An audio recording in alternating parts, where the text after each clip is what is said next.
O que eu não acho admissível, eu acho errado, é que as pessoas ideologizem um rito. Se nós defendemos hoje a missa de sempre, existem vários motivos para isso.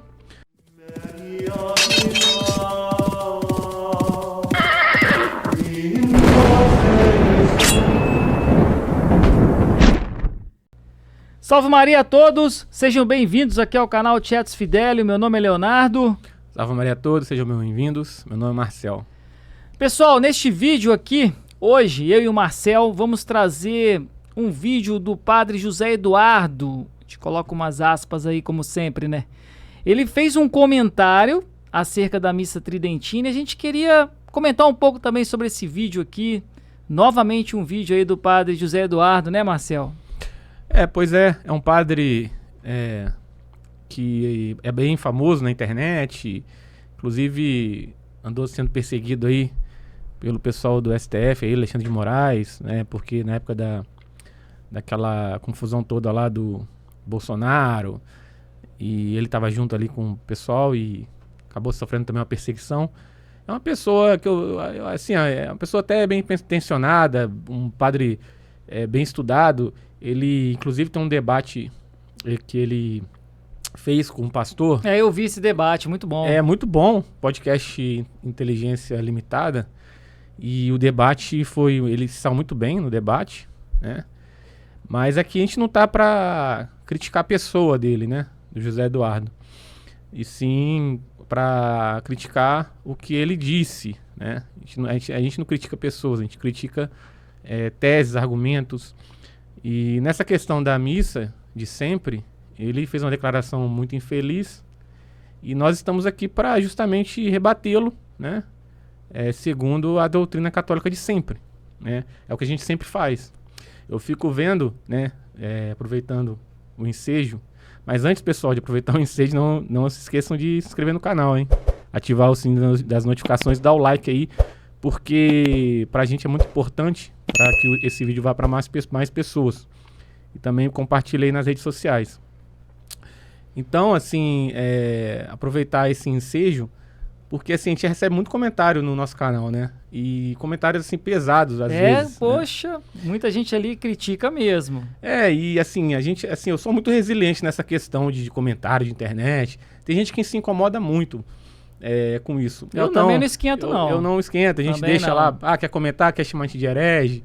Você pode ver que a gente não deleta os comentários, deixa lá. A gente deixa Quer lá. falar mal, fale. Porque assim, geralmente os comentários, não, geralmente não, todas as vezes não são comentários com fundamento na doutrina católica. Às vezes as pessoas nos chamam de católicos, já vi, vocês são elitistas, católicos que se acham. Não é nada disso. A gente só, quando argumenta acerca da nossa posição teológica, não é em cima do achismo, né? A gente tem uma tese fundamentada no magistério de sempre da igreja. Então, assim, não adianta vir acusar a gente de sermos elitistas ou se acharmos, né? Sendo que a gente está aqui para aprender em busca da verdade. E se nós somos sede-vacantistas é porque os fatos nos impeliram a essa posição, que não é uma posição, que é uma posição nada agradável para a gente, mas a verdade ela se impõe. Então, nós estamos submetidos a ela, independentemente de qualquer coisa, nós submetemos à verdade e a coisas óbvias, né, que aconteceram. Mas voltando a falar do padre, ele fez um comentário muito infeliz acerca da missa de sempre, a missa tridentina, que é a missa católica instituída desde os apóstolos, né, que a igreja, com o passar do tempo, né, como existiam muitos ritos, né, a igreja ela formatou, né, ela meio que decidiu que dali para frente seria o rito praticado pelos católicos, né, que é a missa tridentina de forma universal. E temos a carta. Mas antes, não sei, você vai colocar o vídeo primeiro? Não, vamos botar o vídeo e a gente vai reagindo. Depois a gente cita a bula de São Pio V, né? Tá, vamos botar o vídeo aqui. Bota o vídeo aí. Eu gosto da missa tridentina, sei celebrar, celebrei diversas vezes, porém O que eu não acho admissível, eu acho errado, é que as pessoas ideologizem um rito a tal ponto de transformar esse rito numa espécie de dogma por si mesmo. Perfeito. A igreja sempre foi multirritualista. Então, ele fala acerca de ideologização, né? Não sei ideologização de um rito. Como se criasse uma ideologia em cima de um rito, né? Talvez ele esteja até falando... O pessoal do Centro Dom Bosco, eles defendem bastante, né, a missa tridentina, né? É até legal da parte deles, né? E talvez esteja mandando até um recado para eles também, né? Que hoje que são também... É um movimento, né, tradicionalista, né? Não são sedevacantistas, mas que defendem bastante o rito tridentino. E não tem nada a ver com questão de ideológica, né, a missa tridentina. Nada a ver. Nada a ver. E se nós defendemos hoje a missa de sempre, existem vários motivos para isso. Não só a questão da bula do Papa Pio V, mas também o que se sucedeu após o Concílio Vaticano II, né, que nem foi nesse evento que a missa foi alterada, mas sim com Paulo VI, na década de 60, né, pós-concílio, da forma que foi alterada, né, e, né, inclusive com participação de luteranos, presbiterianos, pastores protestantes foram convidados para auxiliar na mudança do rito católico de sempre, né, e sendo que Pio V, né, ele disse que não deveria haver alteração, né, e inclusive você trouxe, né, até nós. Trouxe, ó. Vou ler aqui. Lê pra gente. Um trechinho da bula. Co primo tempore, né? Deixa eu pegar aqui, ó. Ó o que ele diz, ó. É a fim de que todos e em todos os lugares adotem e observem as tradições da Santa Igreja Romana, mãe e mestra de todas as igrejas. Decretamos e ordenamos que a missa, no futuro e para sempre, não seja cantada nem rezada de modo diferente do que esta, conforme o missal publicado por nós em todas as igrejas. A não ser que, ou por uma instituição aprovada desde a origem pela Sé Apostólica, ou então em virtude de um costume, a celebração destas missas nessas mesmas igrejas tenha um uso ininterrupto superior a 200 anos. Então, ele ainda preservou alguns ritos mais antigos, né, em um período de 200 anos, mas o modo como ele, vamos dizer assim, formatou a missa ali, ele decretou para ser celebrada daquela forma até no futuro, né? É a missa oficial, porque seria a partir dali a missa oficial da igreja. Porque existiam a missa católica, ela é desde os apóstolos, né? Mas eram 12 apóstolos. Então tem os ritos, né? Que existiam algumas diferenças que não eram diferenças essenciais, mas diferenças porque a igreja ali, ela meio que se descentralizou, né? Nas regiões, né? Ali do Oriente. Então existiam alguns ritos, né? Que havia algumas diferenças. E que Papa Pio V cita aí nessa carta, nessa bula. Mas que dali para frente ele decidiu, né, e decretou que o rito tridentino seria o rito oficial da igreja de forma universal, mas que alguns ritos, né, com mais de 200 anos, que poderiam ser preservados. Tanto que na igreja ortodoxa, né, que não alterou o rito da missa, tem o rito da igreja ortodoxa que é diferente, né, existem as diferenças, né, do rito dos ortodoxos, tem outros ritos, né, acho que tem algumas igrejas, né, não sei se, esqueci o nome aqui, de alguns outros ritos, mas que dali para frente não poderia haver alteração, ainda mais da forma como fizeram, como foi feita, né, então é um absurdo, até mesmo porque se você comparar a missa nova é praticamente a mesma coisa de um rito luterano.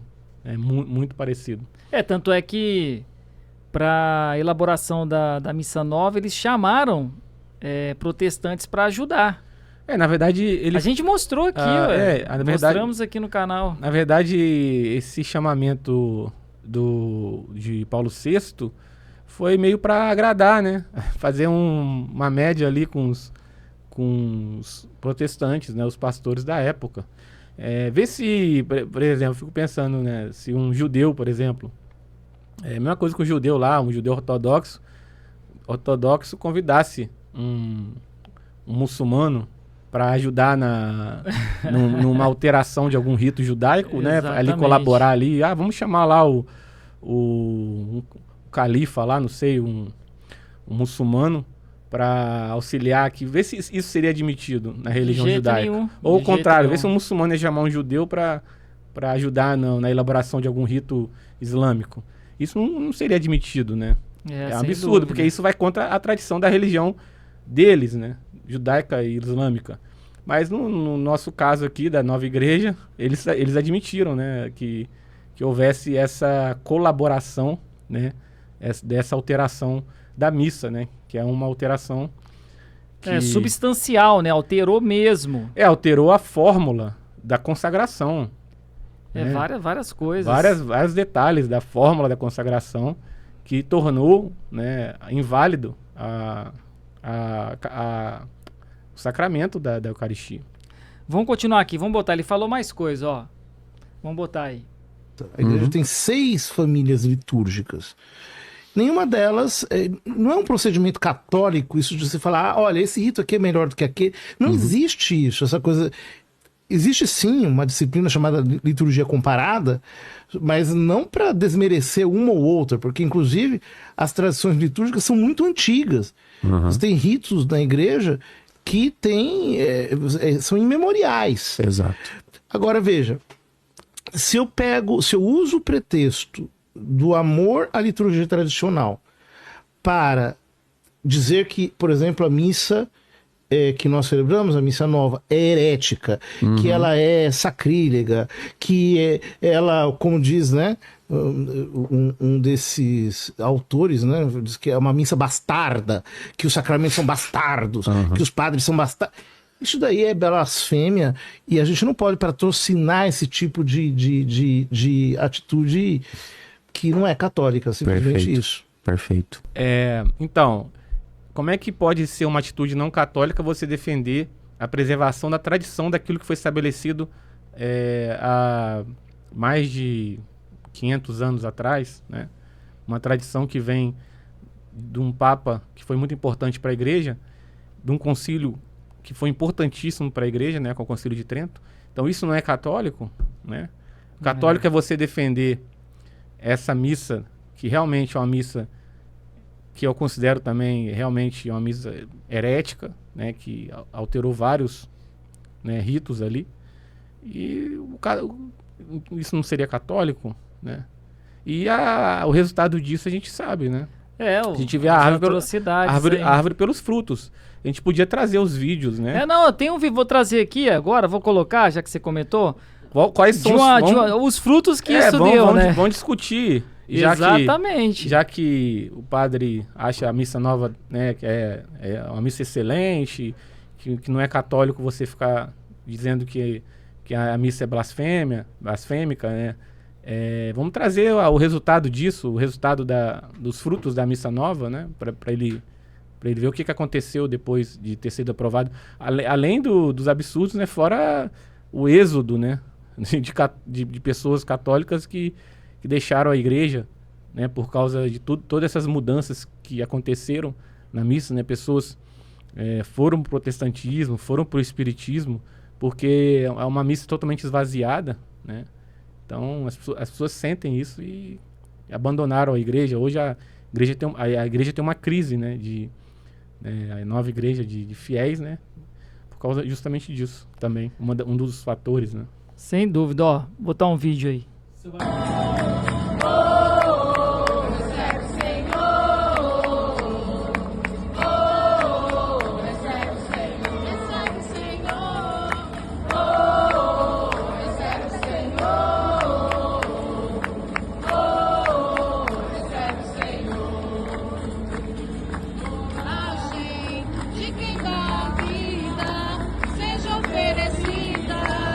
Este vinho e pão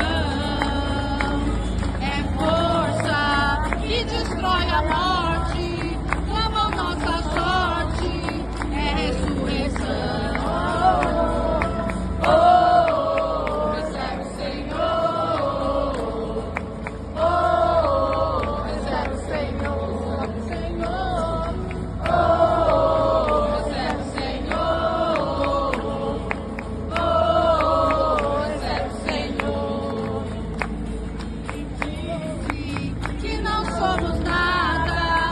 e não temos nada para oferecer.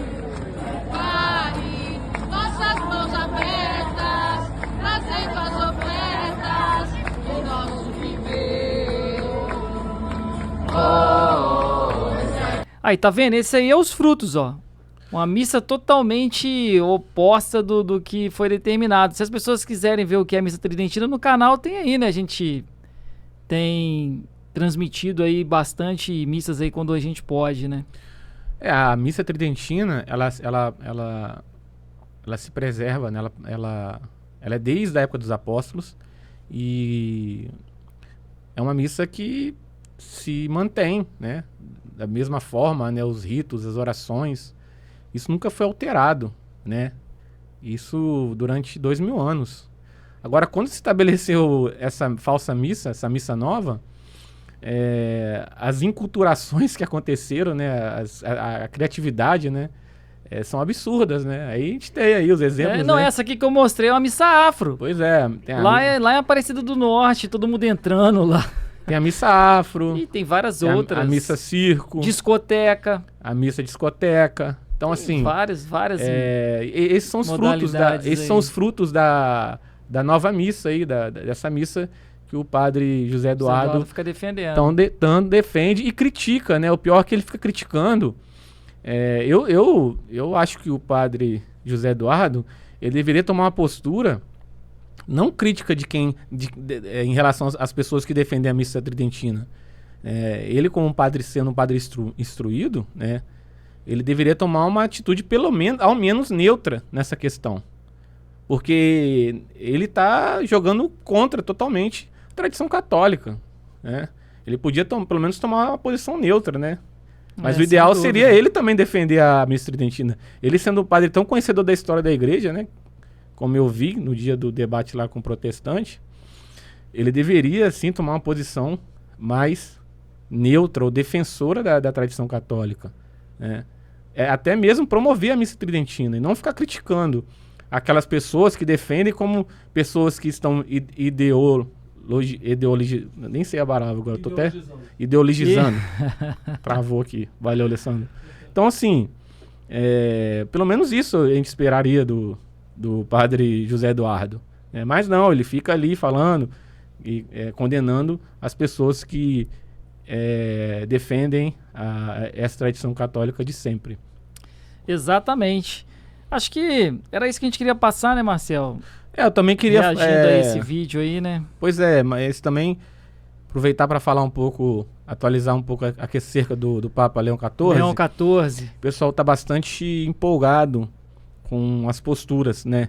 Tipo assim, finalmente um Papa católico, né? Porque o pessoal tá feliz por isso, porque temos um Papa católico, porque o Francisco passava longe do que se considera católico, né? Então o pessoal tá bastante empolgado, você vê, né? Com o mínimo, né? Coisas que ele diz que consideramos óbvias, né? Como, por exemplo, que o casamento, né? A família, ela tem que ser estabelecida e o casamento é entre um homem e uma mulher. Ou seja, uma coisa tão óbvia que as pessoas estão felizes, né? O pessoal mais conservador, né? O pessoal mais da tradição. Enquanto isso, o pessoal aí da grande mídia, os esquerdistas, estão tudo arrancando os cabelos aí, porque o Prevost vem dizendo coisas óbvias, né? Finalmente um Papa cristão, né? Digamos assim. Mas, por outro lado, não condenou a Amoris Laetitia, que é a bênção. Podia revogar também essas encíclicas, né, as bênçãos, né, com os homossexuais, podia revogar a carta lá do clima, né, que, né, seria uma coisa excelente também, né, e também revogar, acabar com o Concílio Vaticano II. Na verdade, eu vejo que ele está jogando dos dois lados, né, tanto é que em alguns pronunciamentos dele, ele usa muito documentos de João Paulo II, Bento XVI. Eu acredito que ele vai se posicionar pro lado de Bento XVI e de Francisco. Ele vai ser um meio termo ali. E isso pode enganar muita gente, tem que tomar cuidado. Ele vai jogar vamos ver qual vai ser a postura dele em relação... Mas é igual o padre Gabriel falou, Marcelo, as pessoas têm que se apegar no magistério. Sim. Porque ele defende o Vaticano II. Isso aí já o caracteriza que é um continuador. Só que vai ser um continuador talvez mais ali no equilíbrio, porque Francisco estava radical. Então ele traz o equilíbrio como um pouco ar de catolicismo, né, para agradar esses que já estavam se debandando, e vai fazer um equilíbrio ali. Mas ele defende o Vaticano II, ele defende a Igreja Sinodal, ele é um continuador. Primeiro dia entendeu? Primeiro dia do pontificado dele, ele já mandou uma carta lá para os judeus americanos. Porque, assim, a gente falou até da esperança dele fazer algo. Você não acredita que se fosse para fazer algo, ele não teria que ter entrado com uma neutralidade logo no início? Não comentar muito sobre o Vaticano II, ficar meio ali na... Por isso que eu tô falando, eu acredito que é a mesma coisa, só que... Ele não vai ser tão escandaloso, né? Eu acredito, assim, penso por esse lado aí, que não vai ser tão escandaloso. Porque... Ou depois vai, né? A gente não sabe. Pode ser também, que eu não lembro muito no início do Francisco como é que foi, né, do Bergoglio, mas talvez com o tempo também ele pode tomar algumas atitudes... Mas é igual você falou, ele tinha que ser radical, né? Abolir. Mas talvez o Vaticano tá tão tomado, né? De hereges, até mesmo satanistas ali dentro, não duvido, que talvez se ele tomasse uma atitude radical, com certeza seria morto, de alguma forma seria assassinado. Então, assim, é difícil, né? É difícil, com certeza. Mas o pessoal, só pra falar que o pessoal tá bastante, assim, empolgado aí. Mas vamos ver qual vai ser a atitude dele em relação à Missa Tridentina, né? Se ele vai manter a postura do Bergoglio, né? A questão de somente os bispos, com autorização dos bispos. É verdade. Vamos ver qual vai ser a atitude dele diante, né, dessa questão da Igreja Sinodal, né? Qual vai ser o resultado de tudo isso daí? É porque isso está acontecendo ainda, né? Acontecendo. E vai ser no pontificado dele. Qual vai ser o documento final disso tudo? Então vai ter bastante assunto ainda pra gente falar ainda. Tá no começo, né? Com certeza. Ele tá trocando alguns cargos lá dentro. Tem que ver quais são os cardeais os bispos, né? Tudo isso aí a gente vai comentar aqui no canal, com certeza. Então é isso. Quer deixar um comentário final aí? Não, é só agradecer aí o pessoal que tem curtido o canal, tem se inscrito, né, no canal também. E pra gente é muito gratificante, né? E pedir pro pessoal continuar compartilhando nossos vídeos, curtindo aí os nossos vídeos. Pra gente é muito importante o reconhecimento das pessoas acerca desse trabalho nosso aqui. Então é isso, pessoal. Ficamos por aqui. Mais um vídeo aqui no canal. E vamos continuar firmes aí na luta, que não é fácil não. Mas até mais então, até a próxima, fique com Deus.